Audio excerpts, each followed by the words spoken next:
to another episode of the Cloud Village podcast. I am your host, Sydney, aka Sid Boo, and as you can see, I've got a few of my girls here with me today. All right, hey, it's me, Miss Game Queen. All right, I'm Brianna Smith, 2022. It's your girl, Relly Rel.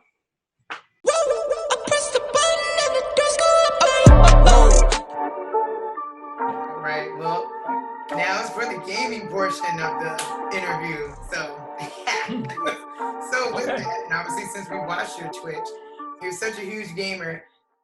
What we were really interested to know is like, what are the top 3 video games that have been like the most difficult or frustrating that you played?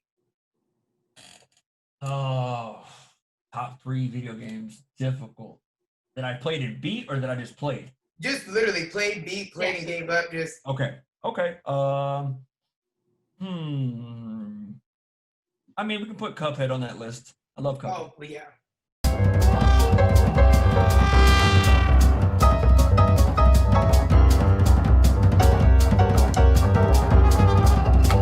Cuphead. I beat it. I beat Cuphead. I love the game. I love the artwork of that game. It's beautiful. But obviously, who's ever played it, they know how difficult that game can be.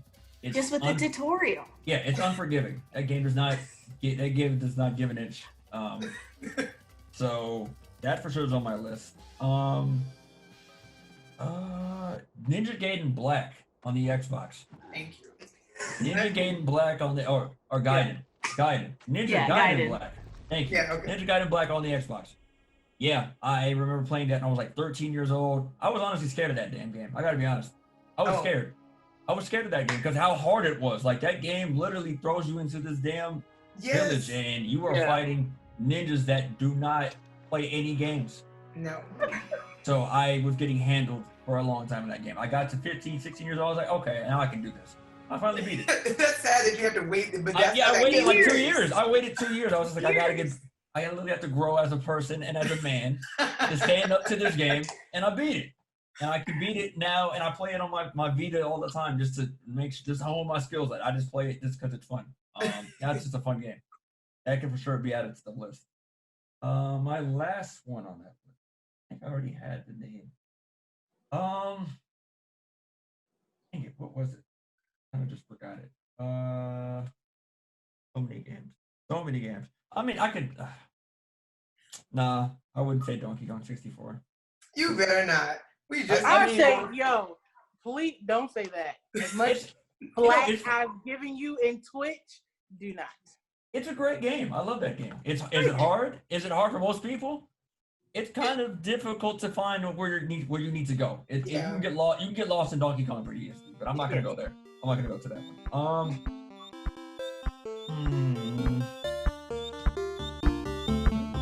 Oh, I know. Donkey Kong Country. Yeah, I just beat that, and that goddamn game. Ooh. Well, okay, Donkey Kong Country 2 or 1? I know 2 is actually a little more difficult. I actually struggled a lot more with 1 than I did 2. Are you serious? I did.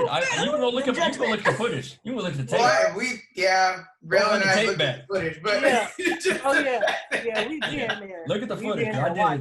I beat both, and I was getting destroyed by the first one. I was losing so many times to those ice levels. I don't know what was going on. I missed the ice. Yeah, the ice levels. I got handled by those ice levels. It was loss after loss. It was bad. It was bad after a while. So Country would for sure be on that list for most difficult. Yeah, GameCube.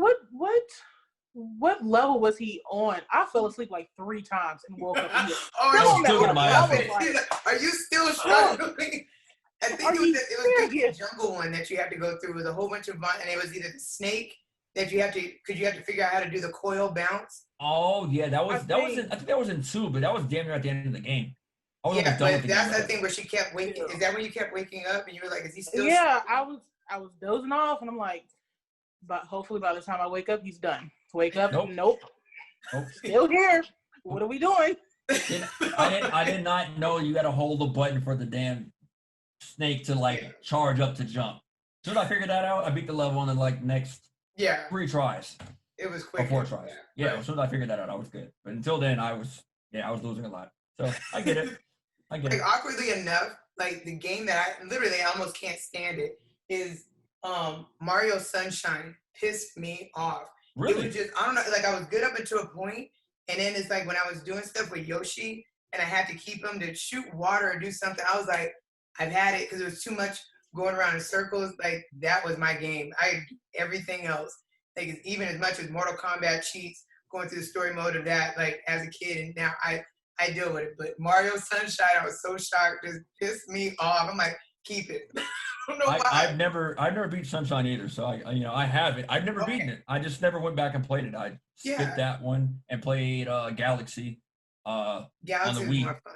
Galaxy's way more fun, or at least from what I've seen. I played a little bit. I went back and played Sunshine a little bit. And I was just like, Yeah, right. it's like whatever's happening, I'm over it. I'm not. Yeah, exactly. I don't know why I'm on this island. I don't know what's going on. Paint. I don't know why I'm trying to clean. I'm good. I'm good.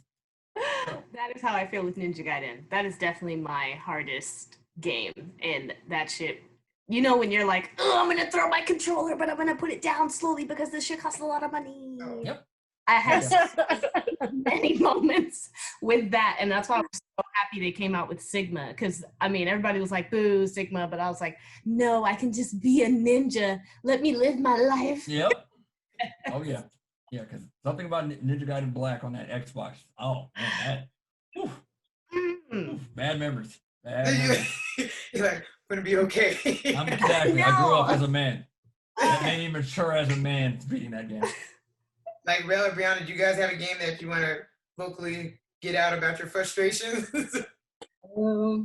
I've tried to play Halo, and no. Okay. That's a good one. Halo can be very tough. Yes, it is. Yeah, same. Just about same for me. I suck at shooting games, so yeah. I don't think I have a hand-eye coordination like that. I be trying. I try my damnness, and it don't work. So I get frustrated and I cut it off. You ain't gonna get me today.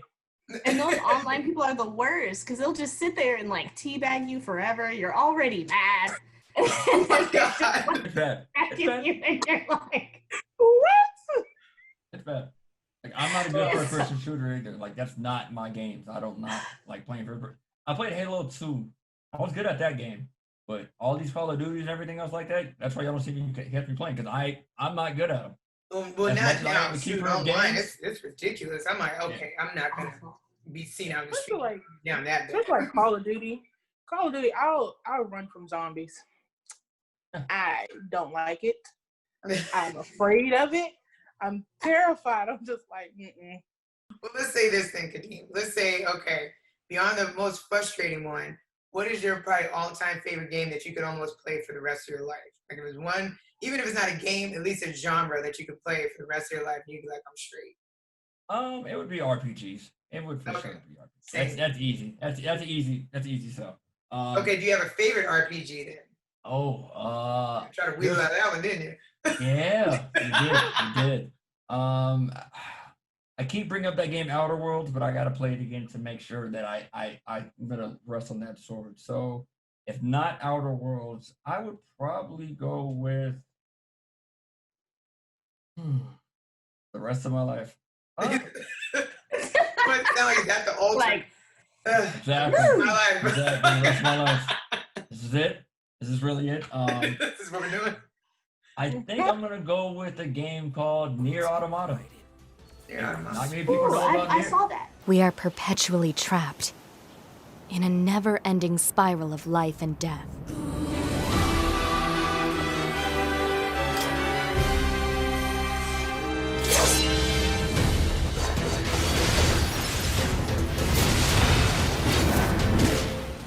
About Nier Automata. I was working in the oil field at the time. I got so hooked on that game. I was playing it on location while I was still working, but I was pretty good at my job. So I was able to have the headset on, listening to what's going on outside, and play that game. And that was like the last game I actually put about 45 to 50 hours in. And there was still more left that I could have done. And the thing about that game is when you beat it, technically speaking, it restarts all over again. That's actually part of the game. Like you're supposed to start over. Oh. So that being said, it's an endless loop. Well, yeah, then you're right. Exactly. So I was like, That I put a would little be- thought behind it. I could continue to keep playing it. Well, Yeah. played. Well All played. right, all right. So yeah, there's some thought behind that. So yeah, Nier Automata would be my game. What's the game that you didn't expect to enjoy but actually liking? Yeah, I did not expect to enjoy. Usually come in with pretty good attitude about most games. That's kind of hard. I would have to say Korra.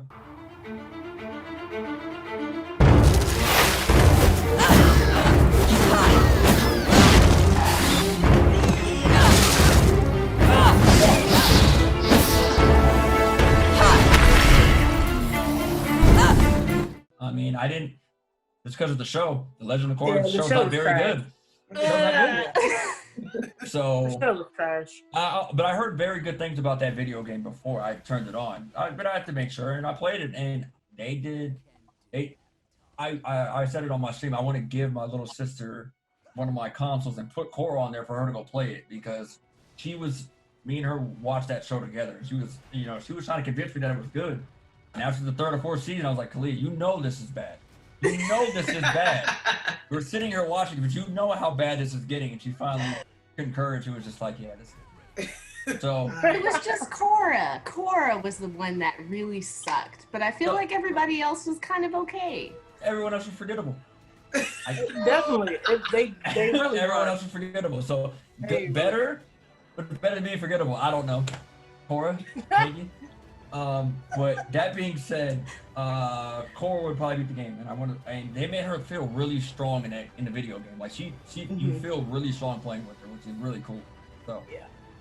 Heck yeah. And I love the God, I'm forgetting what the game is called that they made in the show. Oh, pro bending. That'll Pro give bending them- is incredibly fun in that game. By the way. Yeah, They yeah. actually did something with pro bending, which they stopped in the first season of the show. So, yep, isn't that show great? Isn't that show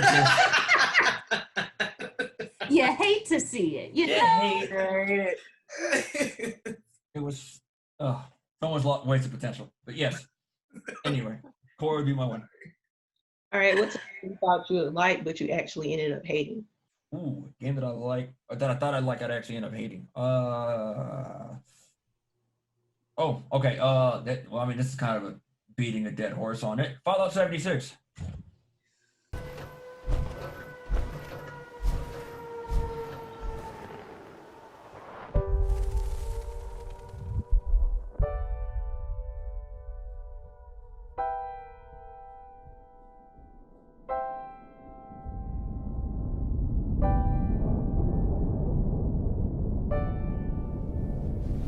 Whoever has played Fallout 76, whoever has touched Fallout 76 knows that is not a Fallout game. Yeah, no, I heard such bad things about it. Like, That's what I'm saying. Yeah, It's I just was beating a like, dead nope. horse, but but like, and the thing is, I felt it. I saw. I'm like, when you see the pre, I'm like, something about this ain't looking. I'm like, ooh, and then when it came out, I'm like, ooh. No. I literally spent $60 on that game. Really That's- pre-ordered and everything, No. and I played for the first 4 hours. I was like, "This is it, huh? This is what we got. This is what we're doing. This is what we got." Yeah. Me and Sydney had the same game. It was like, what was it, Final Fantasy? Final Fantasy 13 or 13. something. Fucking Thirteen. right. Lightning and something. I expected so. I was like, yes, and it just like when I played it, it was almost like, oh, so you guys wanted to make a movie, and you're allowing me to kind of play in it. It was just Yep. like I was Be here. on a fixed path where I wanted to. Have you seen the maps? Have you seen actually them break down the maps of that game? When you get a chance, I want Oh, you I guys have to. like the strategy guide. That's just how like when I got the Literally, strategy yeah, guide. every map is literally a straight line. Yes, for and I was like, what? 7 damn chapters in the Yeah, game. because I got. Literally Now, just I straight mean, line. when I went out, I got collector's edition strategy, got the whole night, and I was like, As you should. and I was like, wait, what? And I was just like, oh my god! And I just stopped playing it after a point because I'm like, well, I don't know when I'm ever gonna get to the free range part, and I was like, okay, Which this many that's hours. Never. in, That takes about like 35 hours. So that's Yeah, it's just like, forget it. I'm just. Oh yeah, I was so happy. I watched. There's a YouTuber Jesse Cox. I watched him play it. Mhm. Thank the because I was like, oh, maybe I'll check it out. See, no. After just watching a handful of his videos, and he was just like, fuck lightning, fuck. I mean, listen, So they much. love Lightning or 13 so much they gave her 3 games. Like Yeah. there is 3 13 games technically. Yes. 13, Yeah. 13-2, and there's lightning returns. So they gave her all the love. That doesn't happen often in Final Fantasy. That was literally the 13th game in the series, and not many games got sequels. So, I mean, 7 obviously did.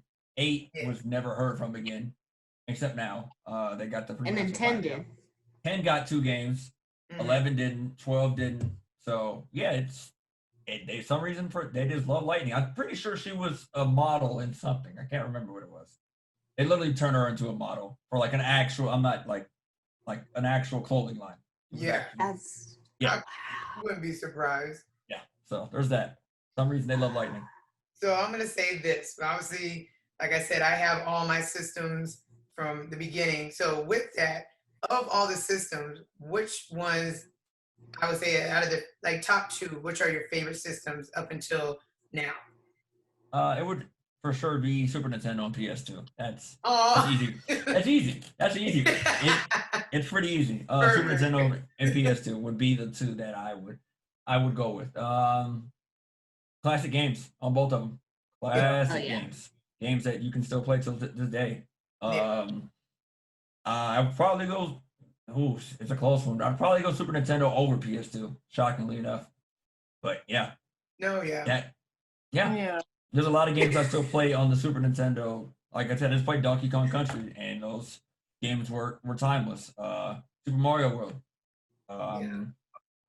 Killer Instinct is on there. Oh my gosh. Yeah, that's what I'm saying. Like Killer Instinct's on that console. So they have a long list of games on that Super Nintendo that's just timeless. Yeah. So yeah, and the PS2 is great. Don't get me wrong. It gave us Kingdom Hearts. It gave us Final Fantasy. And that is why I was like, the moment I watched, and I think like when I saw like the cinematics of it when it first started, and when that music hit and he dropped like down to that water, it was like I want to start. Like when I wanted to do video games, I wanted to do the artistic part of it because I loved it so much. And I was like, and it's a shame that I had to wait. Like, what is it, 12 years basically to finally get I'm like, okay, no, I'm just grown as hell waiting for this game. I was like, I don't want to talk about Kingdom Hearts 3. That's another low-key disappointing one, but I didn't want to bring that here to the stage. But I haven't played the damn game, so that's why I couldn't say it. I literally can't say I'm disappointed if I didn't play the game. I have it. I just wish, I'll say this. I was just a little disappointed in like the Disney characters that they either reused again in here. I'm like, oh, we still rocking with them. They get another shot in this game after this long, and just like, wow. And it's just like, I mean, I still have some levels to go, but I was just like, I need time like now. So that's Frozen is all I'm gonna say. Frozen. Oh, you didn't like Tangled? You didn't like the whole dancing in Tangled? You didn't think that was cool? No. Oh, did y'all hear about the rhythm game that's coming out? Rhythm game? No. There's a new Kingdom Hearts game coming out. It's literally a rhythm game. It's literally think Guitar Hero and think Sora and Donald and Goofy walking down a track of, remember Guitar Hero with the 3 little lines and all that? And press yeah. Think about that, but think about it being melody-wise and it pressing buttons while you play the game. Just like in a Guitar Hero method. That's the next game. And it's canon. And it actually has to do something with the storyline. It actually connects, which... Is it like a... Oh, wow. Like a Game Boy kind of game? Or Do they hate us? This is legit a console game that is coming out. They also have a mobile game coming. I'm done with Kingdom Hearts. I'm done. I think they hate us. I think they hate us. I do. I think they genuinely dislike us. Yeah. Because what the fuck is that? That's happening. Once you get a chance, want to go take a look at it and just tell me what you think of a Melody Kingdom Hearts game that's coming out. I've been through enough. Don't. I have to. I have to. Sir, I've stopped with the Birth by Sleep. I have not looked back. I tried to do the Dream Drop Distance with the 3DS. Tried it. It's a lot. Like Chain of Memories. That'll be the one. Yeah, like game. For Game Boy Advance. That was great my game. shit. That was my shit. A lot of cards, but once you get used to it, it's fun. Yeah. The rest, I don't know. It's. Yeah. So. Oh my gosh, that kind of hurt my heart. I know, right? So I was like, oh my gosh, let's please go into the next question. Oh, so, like happiness. I need happiness. Right. So especially that's perfect with the level of happiness. So it's funny because I've been watching you with your Twitch, it seemed like more of a so, like you said, it was just kind of like a hobby, like a quiet little hobby. But with all your shine that you've got from doing so much with helping ADD, and everyone's like, wait, Khadeem's got a whole Twitch, and the level of love and obviously all the subs that you get. Obviously, like there's so many where you're like, I know you guys aren't subbing, and the subs are just ridiculous, and you're like, I'm not even there yet. Has all that love and support kind of further pushed you to be like, let me really start getting with my Twitch stuff more so than maybe you intended to, or were you already going to do that? Absolutely. I would say it absolutely pushed me a little bit more towards it. I do feel like, of course, with this time and everything that we got going on, there's a lot of things. I mean, I really, really loved playing House of the Dead. I did that maybe a few days ago. I played House of the Dead at night. It was a great time, great experience. So I feel like I'm gonna do a lot more of the horror, scary game thing pretty soon. Pretty soon. That's the night. I mean, of course, I don't even want to do that at night though. I can't really do that during the daytime. I'm not trying to start 6 o'clock in the morning playing a horror game. That's not gonna work. It's not gonna work. So I got to figure out that side of it. But to answer your question, yeah, I am gonna take it a little bit more serious. I feel like that, or I feel like we as the arcade token should take it a little bit more serious, or something as a group effort, which I'm trying to figure out a way to do that to try to bring all our streams together for all of us to grow in a sense. And I'm working on it. I got a few ideas that I think might work. Yeah, I've seen your efforts in regards to like the Discord too, where that's becoming a whole thing. You guys have your Patreon, like it's a whole built-up community more so for the arcade token. So I'm trying to line that up for those guys. Because I mean, of course, we're all busy. Will's doing Will does a lot of the graphics and art design. That's Will's thing. He's great. He's amazing at the graphics side. So good. Pat obviously is Pat. He's producing. He's on phone calls. He's being Pat. Being Pat is a whole busy day. Yes. Literally being Pat. I wonder when does he sleep? When does he sleep? Because it's like never. Wow. That's wow. Obviously my brother and what he's doing on his side. I think my brother has taken the Twitch thing to the next level on his side. Oh yeah. He definitely has. He out here doing whole performances out there now. Yeah, I'm like, man, you got me beat at that point, bro. You got me. Go ahead and do the Club Cleo thing as much as you want. The trivia night, do all that stuff. The whole Zero thing, and then wasn't there something about a romper wearing a? Yes, I saw that. Hey guys, welcome to my romper haul. I'm really excited about this. They just came in, so let's get into it. Be right back, screen, come back. Okay guys, so here's my crouching tiger hidden penis. And I think this looks great on me. It's the one I really wanted. I did wearing the damn romper. He bought 3 rompums. They're called rompums, by the way. Rompums? You're not rompers. For men, it's romp hymns. I'm not sure that's the actual term. I did not know that's what those things are. Rompers, obviously, for women. Oh, and romp M's for men. What? Fun fact. Wow. I never knew. Yeah, I never told you back. Great. Never knew. Yeah, that's really what that was. Yep, rompums. So he bought 3 rompums. Wow. It was a crazy stream. Crazy stream. He went way too much to the character with his Chad. We call it the Chad. It literally is a Hawaiian type, polo shirt. Yeah. With the khakis. But that's all one thing. That's all one actual whole romper. For him not to like him, he was ready. He keeps wearing the Azula one. He keeps wearing that blue flame one around. I think he's really starting to like that one. A little too much. Oh yeah. I've caught him multiple times with that blue one on. He's like, "What's up?" Wow. All right. Sir. Okay. How'd you want to like these? You can't talk about us who wear. You can't talk about the women who wear them. Exactly. You out here rocking them now. Like in a full suit. No. Bless your heart. Yes. So that is something that for sure I want to take serious. Back to the whole Twitch thing, or try to get all our channels kind of built up. To see if we can continue to provide content and build a community, and what else we can do. See what else we can do. Perfect. Heck yeah. So a lot of us are always in your Twitch, of course. And we were, I know a few of us were actually there for when it was Markiplier's birthday. Yes. You had talked a little bit about that, and so we just wanted to know what makes him one of your favorites. Oh man. The first word that breaks out to Markiplier when I think about him is consistency. That man has been going at least 11 to 12 years nonstop.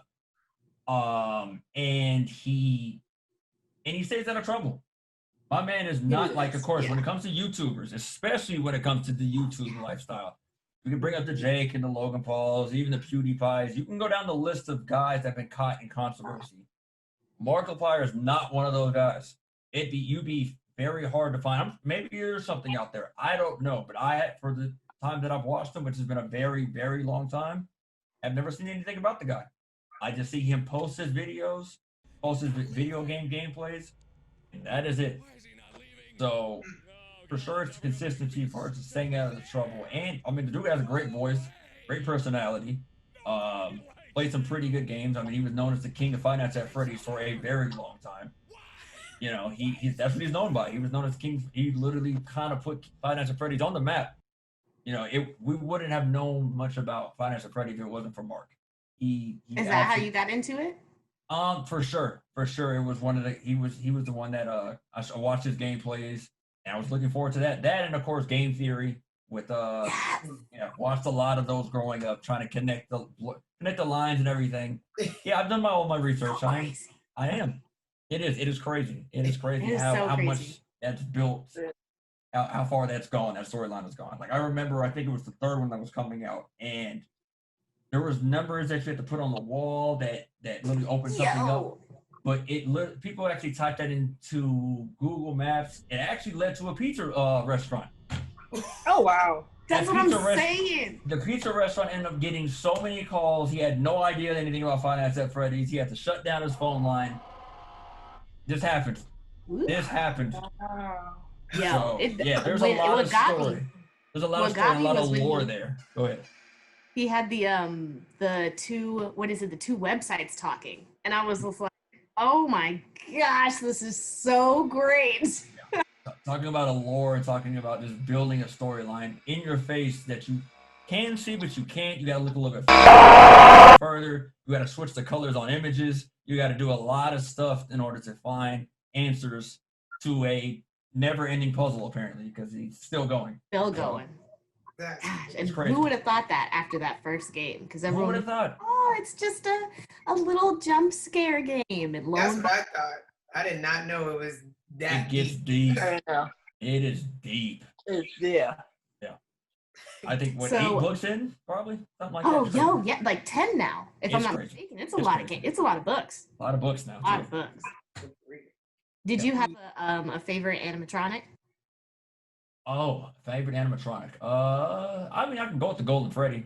Golden Freddy was that whole nonstop, or just the lore of Golden Freddy and how it could pretty much pop at any time and pretty much end your whole story game or end your whole game. Literally, you would be playing and all of a sudden Golden Freddy would show up and 3 seconds later, jump scared and you're back at the menu. Or I think back in the day, he actually had Golden Freddy crash the game completely. Literally, you would have to shut down the whole program and bring it back up back in the day. So, yeah, I would have to go Golden Freddy. Yeah, there's a lot of. That's an intense ass game. Yes, exactly. Scott is a genius for what he did with that game. Scott is a genius. I think I've seen people play it, and they when they do it on Twitch or whatever, they have like a heart monitor or whatever. So when they I'm like, bro, I was like, okay, because I've literally been so scared before. I've thrown my controller. I might have to do that. If I play it, I might have to get the whole heart monitor thing. I hope for that. Yeah, there's only a particular one that you have to buy. I looked it up. There's only one. I mean, there's probably a few, but there's one for sure that works kind of built in. You just add a widget to your Twitch stream and it's good to go. Because I have to know, like, if people are getting as scared as because I think the first time I ever got so scared, I threw my controller. It was my first person shooter, and it was BioShock. And it was when they actually put it on the PlayStation. And I was like, and it was so slick how they did it. Like, I went to go look for something, turned, and it was just a dude just standing right there. I was like, and I threw it. God, controller gone. So I love that game just because of the jump scares. BioShock is a great game. So yeah, Hard Monitor, I can't wait to see when you do that. I'm gonna look it up right after this is done. I'm gonna look it up after it's done. I'm gonna get the heart monitor. Might as well, and just I'll be able to even give it to somebody else when I'm done. Like to clean it off, give it to my brother or give it to Pat. Pat was playing Outlast. I'd love to see what happens he with gonna Pat need in it. Outlast. With a heart monitor. The Hey. screams. That's nice. Exactly. I gotta see. We'll give it a shot. I'm sure Pat will be open to it.